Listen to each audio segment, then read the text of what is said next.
What's going on, golf fans? It's your boy Gsluke here with our DFS core plays for this week's AT&T Pebble Beach Pro AM. Gonna go over the top of the Draftkings pricing board and give you 4 plays that I'll be using in plenty of my GPP lineups and that I've already bet outright this week. Last time out at the Farmers was a resounding success with Max Homa. I told you guys I had a little feeling about the West Coast boy, the killer, the king of California at this point, and he went out there and brought us home at 22-1. It was the largest outright bet that I've ever placed in my life, and at 22-1 ended up being my biggest win ever when it comes to gambling. Whether it was a large field GPP that I've taken down, an outright bet, this is my largest score ever, so definitely celebrated nicely over the last day or so, and I'm looking forward to this event here at Pebble, another one of those West Coast iconic sort of events to try and run it back, right? So gonna go over a few plays towards the top that I like here for Pebble Beach in this video, and the idea here is to try and bring some of that top end upside, of course, why I was willing to bet all of these players outright,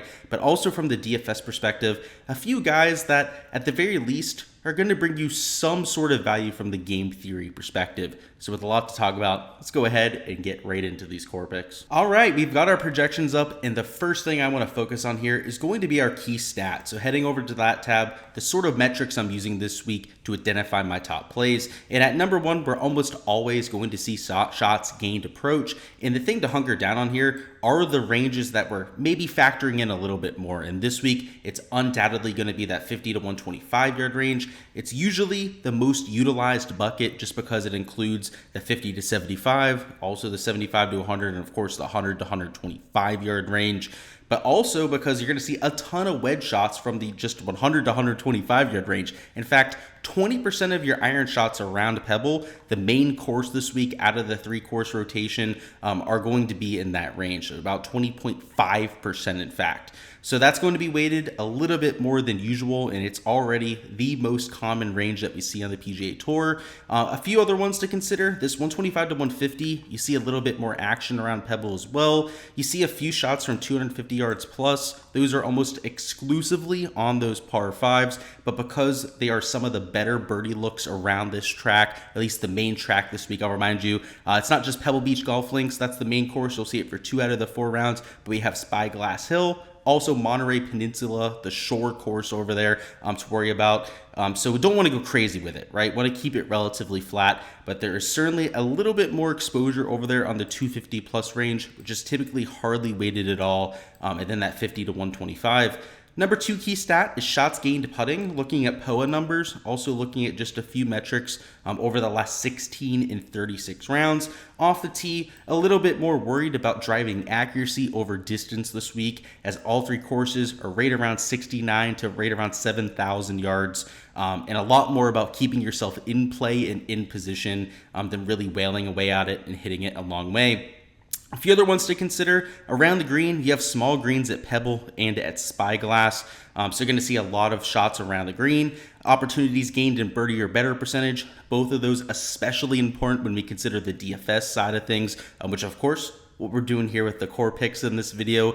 Sand save percentage, plenty of bunkers around Pebble and Spyglass. Looking at some West Coast stats, you have a few guys that we could classify as West Coast specialists. So want to try and encapsulate that. Par 5 scoring, like I said, a lot of those birdie looks are on the par 5s around Pebble. And in terms of comp courses, I have course history at the 3 tracks this week. Looking at Port Royal, Riviera, and Harbor Town.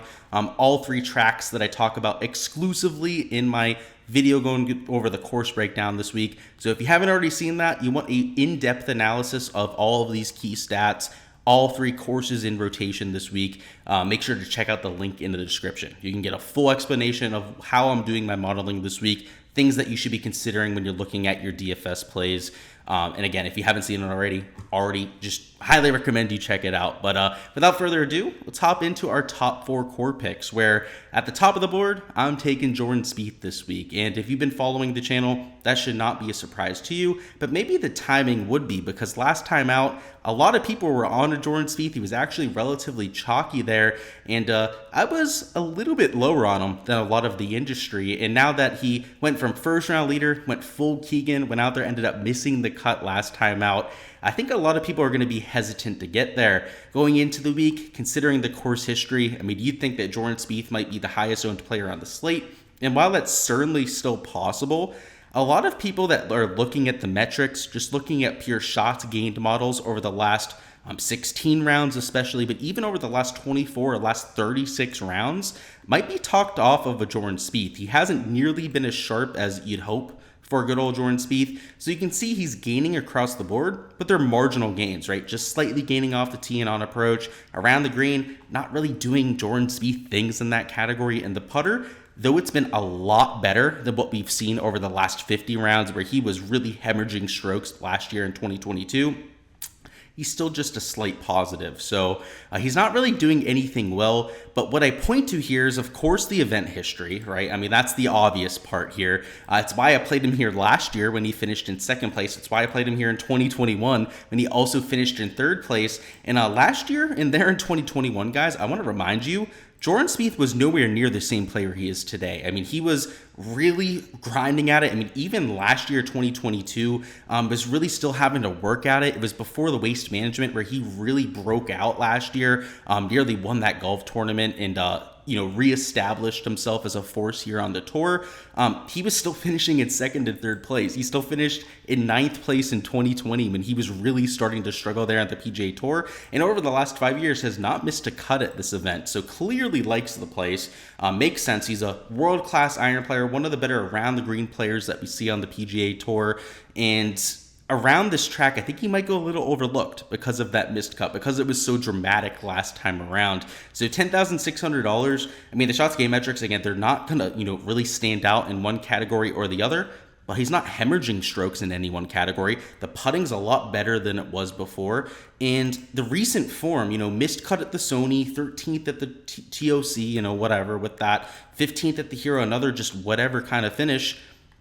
I think that's going to keep ownership down, right? He hasn't really done that much of late. You look at Victor Hovland, he has to win at the Hero. I mean, I know he hasn't played all that much, so he's probably not going to be all that chalky. We'll talk about him here in a little bit. But Matty Fitz, same kind of story. No one's really differentiating themselves here.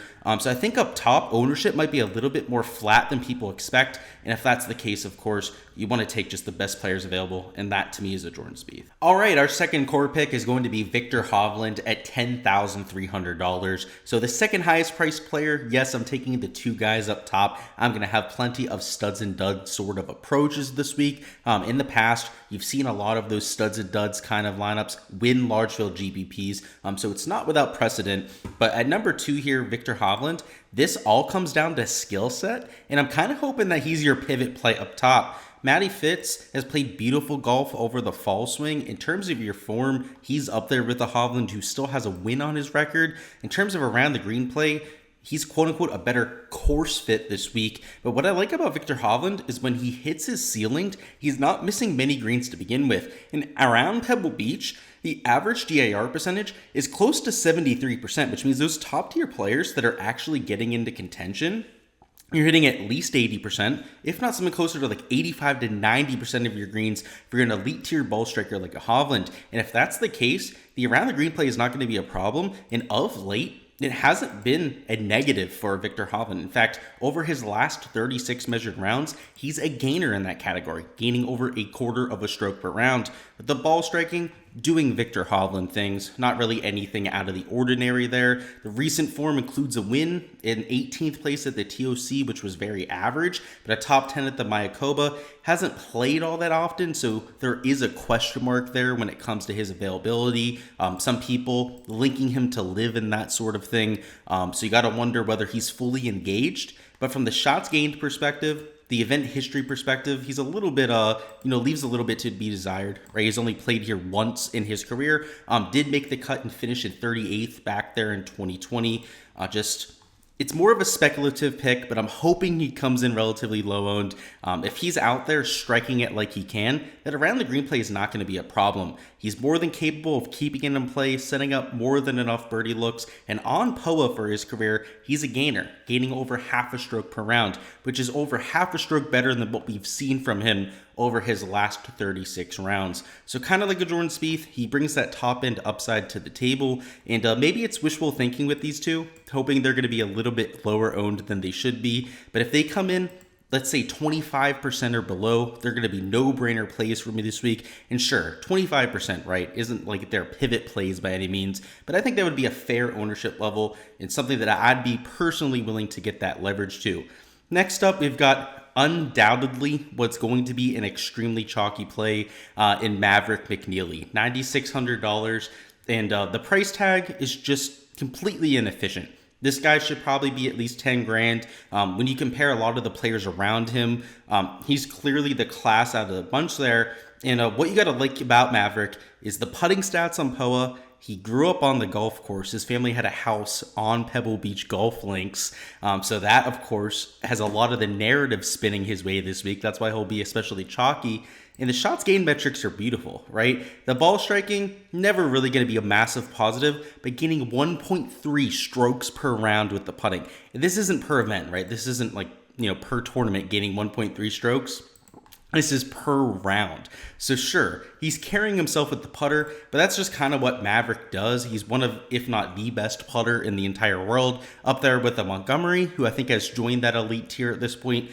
Denny McCarthy, who's one of the most consistent putters that you see on the PGA Tour. But when you have the home factor, with that little X factor added to it, the event history here has kind of backed that up. I mean, look at it. 33rd, 2nd, 5th place back there in 2020. Did miss the cut here 5 years ago, but that was when he was still getting his footing on tour. Wasn't even a full-time professional at that point. I believe was in the field back there in 2018 on a sponsors exemption. So I don't know if we want to look into that one too much, but the last 3 times out has made the cut. 2 top 5 finishes, is in arguably the best form of his life, right? 31st, 7th at the Sony, top 30 there at the Houston, top 10 at Mayakoba.